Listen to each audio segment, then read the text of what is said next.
We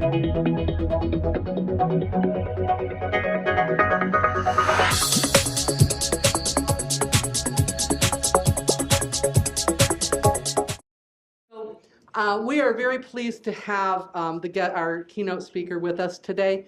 When I first met him, it was at a gathering in Medina, and a woman came up to him and started to talk to him about the problems she was having getting coverage for her cancer treatment. The woman was not a constituent of his, but within seconds he had an aide over there to take down her information so that he could help her. And that really impressed me because she wasn't a constituent. She could never vote for him, but he was concerned about her. In Congress, he was a sponsor of H.R. 676, the Expanded and Improved Medicare for All Act, the entire time that he was there. And so we are very, very happy. I hope he's upstairs and ready to walk through the door. Is he? He was in the lobby. Let's have a drum roll.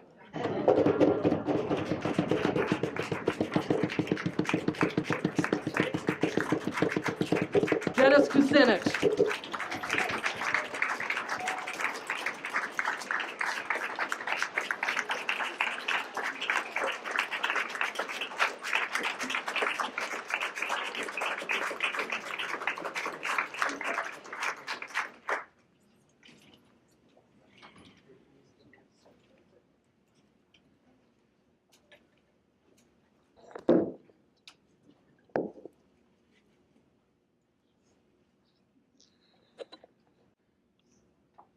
Good morning. Good morning.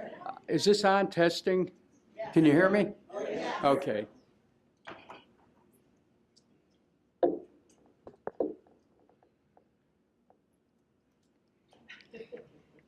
By the way, I'm probably going to use these glasses. They're 99 cents. They're not like special. But in the healthcare plan, I'm going to be announcing vision care is included, okay?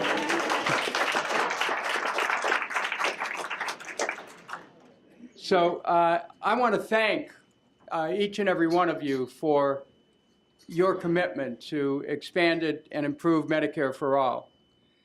And I want to thank SPAN Ohio for its consistent dedication to trying to change this healthcare system, which at this point has failed to serve the people not only of this state, but of the entire country.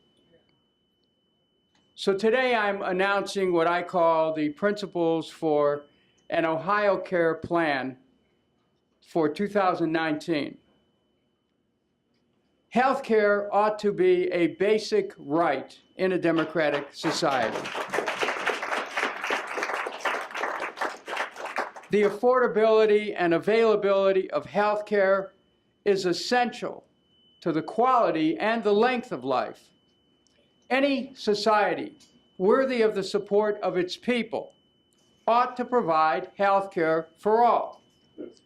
The fact that quality health care is generally available depending on income compromises our humanity, makes health care peons of hardworking Americans, and drives millions of people to the brink of poverty and hampers economic growth by placing a financial burden on small businesses.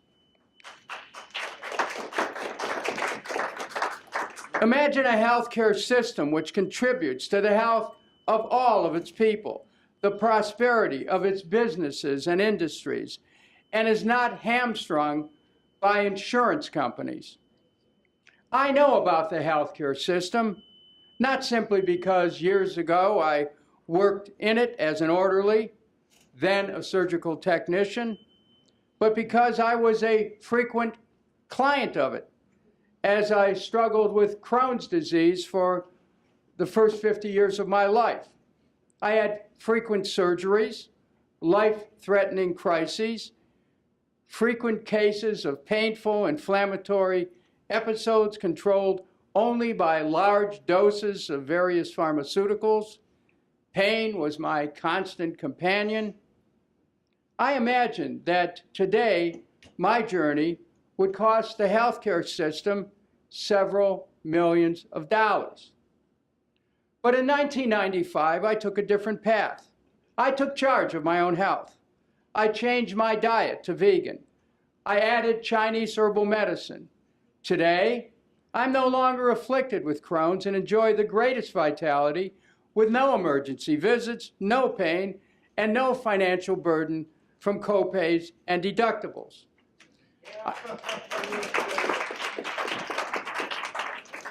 I would call my experience a journey into the power of regenerative medicine.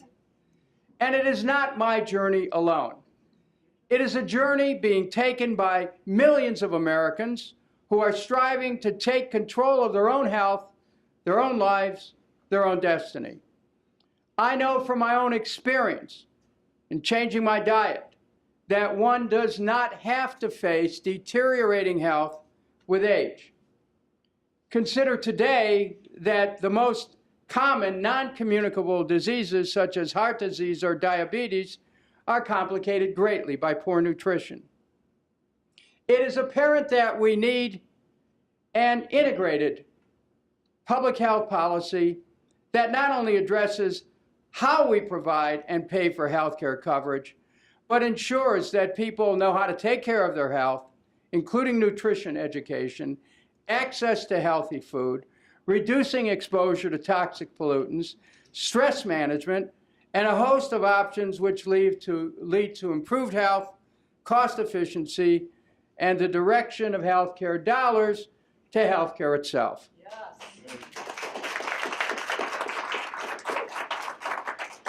A study by the Commonwealth Fund in 2015 found that, quote, the U.S. spends more on healthcare than any other high-income nations, but has a lower life expectancy and worse health, unquote.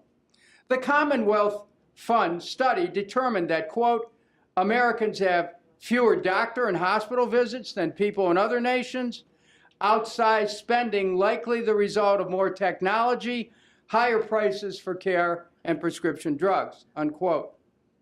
And then, quote, the United States spends almost twice as much on health care as a percentage of its economy as other advanced industrialized nations, totaling $3.3 trillion, or 17.9% of gross domestic product in 2018, excuse me, that was 2016, according to an article in the New York Times published at the beginning of this year. And this year, the Guardian newspaper wrote that, quote, the U.S. is the most expensive nation in the world in which to have a baby, and it may factor into thousands of bankruptcies each year. One estimate is that 56,000 American families go bankrupt every year as they pay the medical costs associated with a new baby. There's no greater joy in a family than bringing a child into the family. But on the other hand, how many families are faced with bankruptcy because they can't afford the hospital bills associated with the birth? The report stated that the U.S., quote, consistently ranks poorly in health outcomes for mothers and infants. We know that for some inner-city Ohio families in high poverty areas, infant mortality has risen to one of the highest levels in the United States.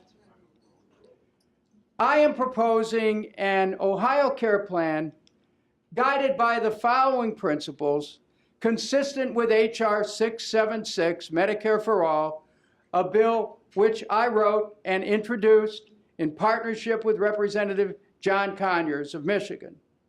Section 1332 of the enacted Affordable Care Act encourages states to pursue universality, in this case with health care for all Ohioans and not just for some.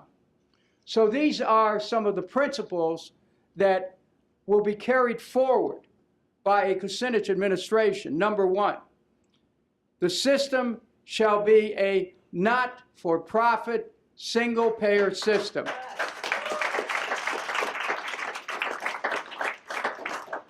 It shall be one fund, one plan, and one single payer because it is the simplest and most efficient approach to the administration of healthcare resources.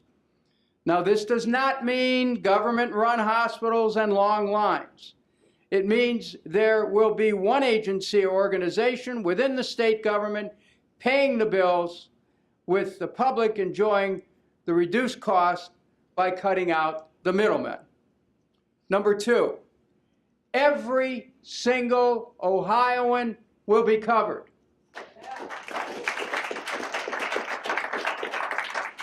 Having all Ohioans in the same group will ensure that coverage for all at the lowest possible price. Now, a single-payer system will not be free, but through the elimination of the for-profit incentive, through cutting out waste, fraud, abuse, and overcharges, by introducing careful analysis of where the greatest cost burdens are in the system, and by taking steps to improve health outcomes through primary care, we can and will dramatically drive down costs and ensure that the expense involved will be dramatically reduced to make it possible for everyone to have affordable coverage that's accessible coverage.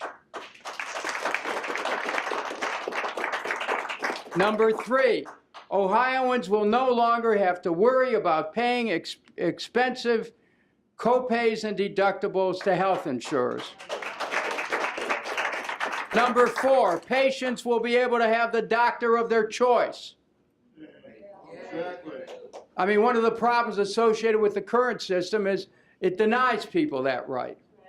Number five, doctors would be paid on a fee-for-service basis within 30 days without having to deal with the for-profit insurance companies, which prolong delivery of payments to doctors or fight to reduce the fee that's owed. Number six, doctors and nurses and medical industry staff jobs will become secure, and the focus will be on caring for people, not worrying about cutting staff or cutting patient services or taking time to administer for-profit insurance paperwork. Number seven, providers must be not-for-profit. Private entities such as physicians and clinics cannot be owned by investors. Number eight, for-profit insurance companies make money not providing health care.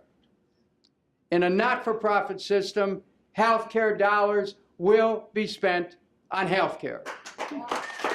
What a novel idea.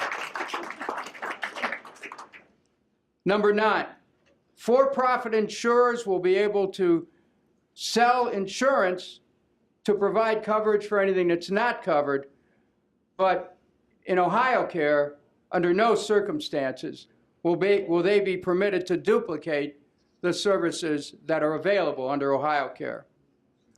Number 10, our Ohio Care plan will emphasize prevention, diet, nutrition, complementary medicine, and wellness at every age group within the context of primary care.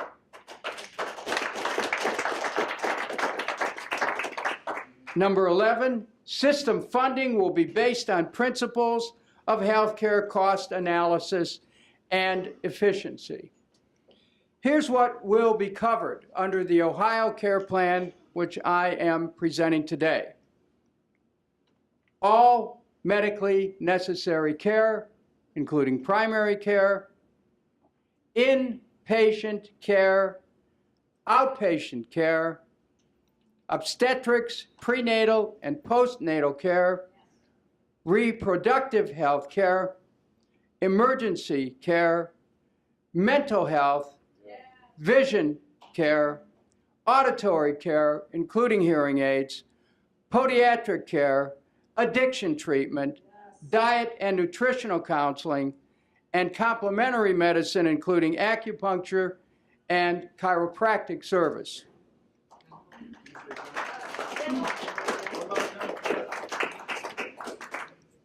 The dental care numbers are being worked out right now. And so I'm not precluding it, but I want to make sure that the numbers that we have work out with this proposal. But it's not being precluded. Now, with respect to cost reductions, analysis, controls, and savings, and this really is the core argument that we shall make to the state about why a single-payer plan is to be greatly preferred over the existing system. We know from studies from Dr. Robert Pollin, a noted healthcare economist, that the reduction of the cost of administrative services under a single-payer plan would be at least 18%. We know that the estimated reduction of corporate profits, stock options, executive salaries, advertising and marketing, indeed the preclusion of them, will mean at least another 12% in savings. The negotiation of prescription drug prices will mean hundreds of millions of dollars in savings. The negotiations with providers based on Medicare rates are an essential part of this. Paying hospitals global budgets so that hospitals have money for core services is also a feature of this plan.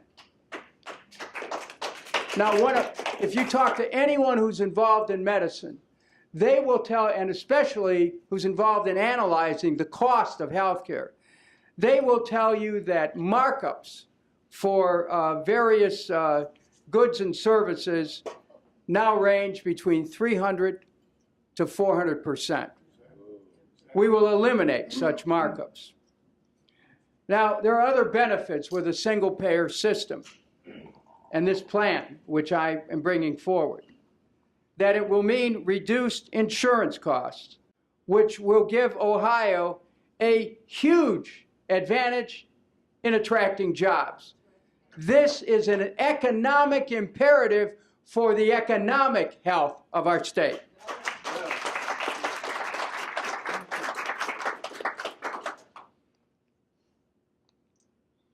This proposal will also dramatically reduce the disproportionate influence of healthcare for-profit nursing homes and insurance companies generally. And I think that, that this will put us in a position where we break the hold. Once this is introduced, the hold of the lobbyists will be broken, but we have to realize that they will do everything they can to try to defeat such a proposal, and I will get into in a moment to how we're going to deal with that. Now, as a matter of public policy, I want to go back to something that I talked about. The New York Times article. The same New York Times article that I cited earlier said this about a single-payer system, quote, "A single-payer system could also regulate prices. If attempted nationally or even in a state, either of these would be met with resistance from all those who directly benefit from high prices. As a matter of public policy, we need a cohesive, non-fragmented system. Market forces are siphoning off funds.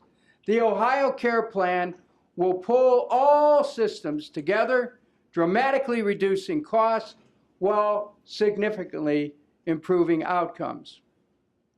Now, I have spoken with leading clinicians and healthcare finance experts and have learned that a recent Dartmouth Mayo Clinic study has studied Medicare data, census data, and clinical data and can predict those patients who are the most expensive to the system. Some of the factors under study include: 1, the co-occurrence of additional diseases; 2, the functional status of the patient, for example, whether they can walk up 2 flights of stairs; and 3, social deprivation factors, the kind of environment people live in. 5% of patients with complex illnesses account for 50% of the money spent in healthcare. I want to go over that one more time. 5% of patients with complex illnesses account for 50% of money spent in healthcare. 5%. The effective ability to change that depends upon interaction with organized teams which are physician-led and physician-based, not insurance company-led and insurance company-based. Behind the high-cost patients is a combination of chronic disease, significant frailty, and social needs. Corporate models do not address where the costs are. Let me briefly review some of those costs. 1, the end-of-life palliative care. 2, multiple chronic illnesses revealing gaps between the social system and the medical system. And 3, individuals who have catastrophic illness or chronic disease. Healthcare financing experts are now analyzing the variation in cost for high-cost patients and developing a model healthcare program for the very sick. The most expensive patients present to the medical system with a range of identifiable problems, including functional limitations and social needs. A new system of care must be created for them, rather than averaging them into the overall costs. A new healthcare system in Ohio must consider both the structure of care appropriate to patients within the context of structuring the financing of the system. Once we are able to predict which patients are likely to be a significant cost to the system, through prevention, some of these costs can be reduced and used for regular care. For very ill patients, the cost and the outcome is better if they are cared for in an integrated system. Primary doctors know them and have a relationship with them. This is what is called a continuity of care model. A disintegrated model drives costs up an estimated 30%. A continuity of care model will make sure that all those who are the most vulnerable in the healthcare system will be able to get the care they need at each stage of their care program, which will provide people with medically necessary treatment at the same time bending the cost curve downwards significantly. Now, Ohio can become a leader in healthcare for all by addressing and creating an integrated system, sharply reducing costs and expanding healthcare for all through a single-payer, not-for-profit system, and I am prepared to lead the way. Now, if the legislature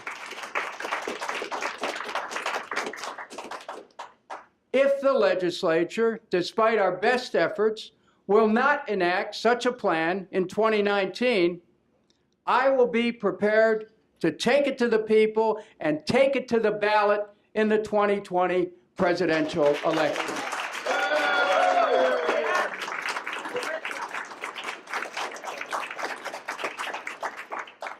So this then is the moment where we have an opening to really advance something that we know is not only politically and economically justified, but is a moral imperative for our society.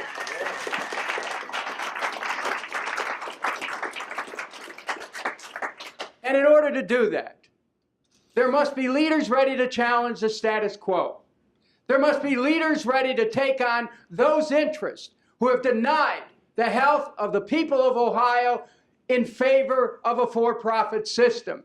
This is the moment when we can take down that system and raise up the people of Ohio to a new condition of health, making Ohio and Ohioans prosperous and healthy, and putting our state as the map, as the first state in the country to deliver such a system. Thank you very much. Thank you. Thank you. Thank you very much. Thank you. Thank you very much. So I can take approximately 5 minutes before I have to head out. So if anybody has any questions or comments, I'm here.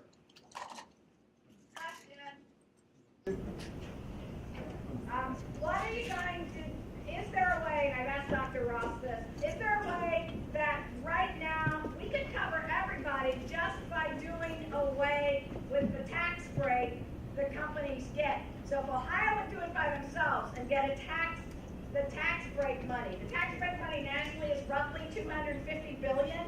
It's the largest single tax break in our system. So if we do it just as a state, we need to guarantee that the Fed lets us use that money to cover everybody.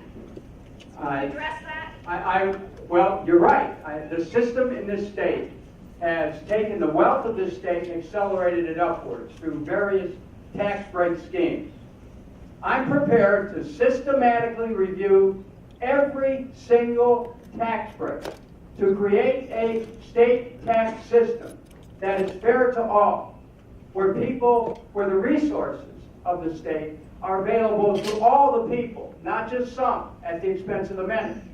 So you're absolutely right. Now, the pay-fors in this system I'm talking about will necessarily include reversing some of those tax breaks or making the money available to a healthcare system. Another area that you make resources available to a healthcare system is, for example, in legalizing marijuana and licensing it and taking the proceeds into a healthcare system. And I will tell you, speaking parenthetically, the fact that the state has had this scandal dragging its feet on the implementation of medical marijuana is a major factor. It proves that a state government's not able to function in the public interest. And so I intend to address that as well. I have met with patient advocates as well as patients who have found pain relief using medical marijuana, notwithstanding what the current status is of whether it's of the infrastructure to deliver it. And that actually is one of those things that will help reduce the cost. Right, that's right. And so the current system is set up to perpetuate the profits of insurance companies and pharmaceutical companies. And this plan that I have shared with you, which includes elements that everyone here knows about, it's not anything that is new under the sun. These are principles from H.R. 676, which I introduced many years ago. They are principles which are included in legislation that's been introduced by Senator Skindle and others in the Ohio Senate, and some of you worked on that. They're principles that are included in various iterations of bills that have been introduced in several states across the country. But the difference here in Ohio is that people are looking for someone who's ready to lead the way and rally the people and say, this is the cause of our state government, health care for all. It's the cause of the people, it's the cause of businesses, it's the cause of our economy, it's the cause of Ohio, and you know what? When we do it here, we'll set the pattern for the rest of the country.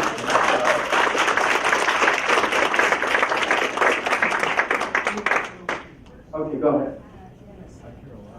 Thank you for everything you've done for Medicare. So, Can't hear. louder, okay. Sure. Yeah, I am, and I'm sure all of us feel most appreciative for everything you have done. You've been courageous in the battle for Medicare for all. I'm going to ask a question about long-term care. Where does that fit in? How can we pay for that? That's a huge expense.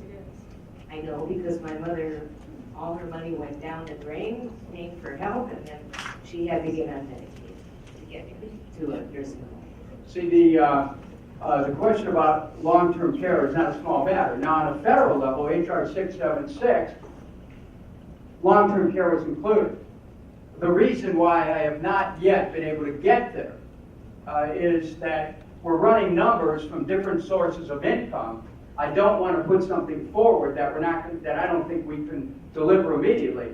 Eventually, do we want long-term care covered? Of course. But think about this.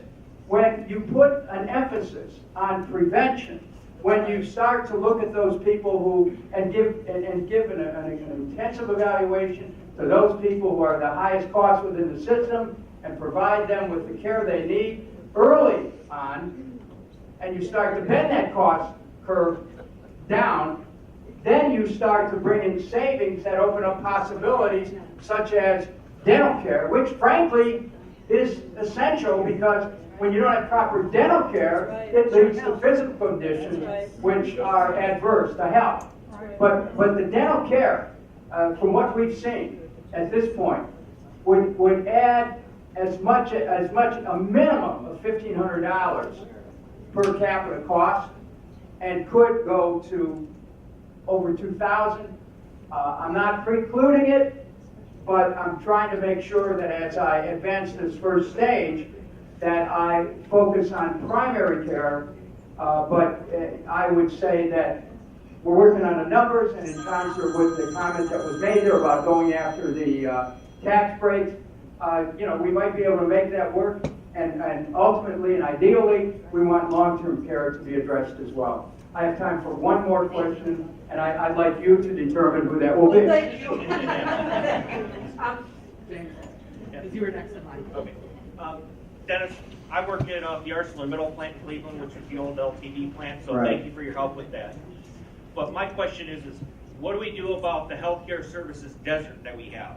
Like, for example, I live in Brunswick. 7 years ago, we didn't have an emergency room.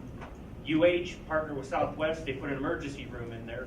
And Cleveland Clinic decides, oh crap, we're losing a ton of people getting referred into our system at Medina Hospital, so let's put an emergency room a half-mile down the street. Summa Healthcare builds an emergency room a half-mile down the street from Medina Hospital. But Strongsville doesn't have an emergency room. North Royalton doesn't have an emergency room. There's places where you just see healthcare deserts between emergency services and physicians. What do we do to fix that? Well, that's the issue of accessibility, which in a for-profit model is really based on where they're going to make more money. Right. I mean, you look at where these new facilities are located, and that proves the point of the necessity of a transition. How do we deal with that? Look, the state the state has to approve of each one of these facilities. We'll work with healthcare systems in making sure that the choices that are made are going to provide for accessibility, so that there aren't any deserts in Ohio, but we will identify them, and any new construction that takes place is going to have to go to those areas that are either not served or underserved. Let's look at what's happening in some of those so-called healthcare deserts today. You have insurance companies, unfortunately, under the Affordable Care Act, they're actually precluding serving areas. They're not selling their products in those areas. So people have limited choices as a way of how to finance their health. We also have what I consider to be the disgraceful condition where emergency rooms which, as we know, people use for primary care, unfortunately, but that'll change with this model. But when people go to an emergency room, let's say you think you're having a heart attack. And there's probably not a person in this room at one time or another who hasn't had a severe case of indigestion where you wonder, uh-oh, is this it, right? How many have had that? you know. Okay, look around. I mean, yeah, over a certain age, yeah, okay. But now the insurance companies are saying that if you go to an emergency room thinking you have a heart attack, but it turns out to be indigestion, they're not going to pay for your visit. They're disallowing the visits. Now check this out. Suppose you really are having a heart attack. And suppose it's not indigestion. Suppose you guessed wrong. That's right. This is why this system is absolutely ready, right for change. And thank you, Span, Ohio. Thank every one of you for your commitment to health care for all Ohioans. And I look forward to working with you to make it possible. Thank you very much.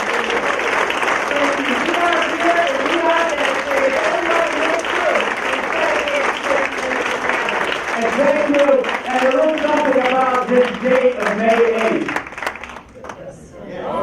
There's something about the date of May 8th. I want you to think about May 8th. And if there's anyone who wonders what's going on May 8th, I want you to ask somebody who knows. Thank you very much.